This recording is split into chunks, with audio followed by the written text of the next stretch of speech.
Alright mga master, may papakita lang ako sa inyong bagong item na nabili ko sa online shop, no? Baka kailanganin nyo rin ito, ay nasa comment section lang yung link ko sa inyo mabibili. So ito yung socket na kapag medyo nahihirapan kang dukutin or ilagay doon sa mga nakatagong pipihitin mo, ay ito yung kailangan mo.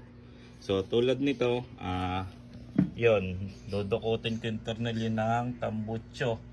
So medyo mahirap, no, kapag tuwid yung inyong gagamiting socket. So ito magagamit ng mga master, papakita ko sa inyo kung paano ang gamit nito.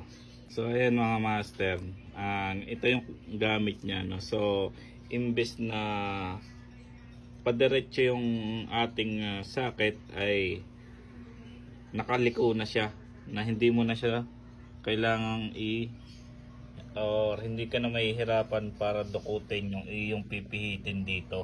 Nakaliko na siya at any angle pwede mo siyang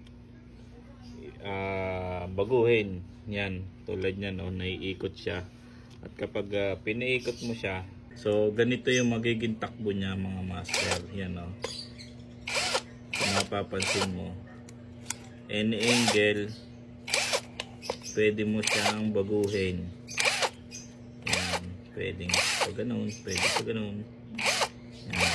So dudukutin mo siya, di ka na mahihirapan ngayon para pihitin yung imbis na kumbaga iganito mo pa yung inyong pipihitin, hindi naman kasya. So kahit nakaganito, yan ay mapipihit mo na yung kailangan mong pihitin nang hindi ka nahihirapan. So ayun, nasa comment section lang mga master kung saan mo mabibili yung nakaliko na tools na to.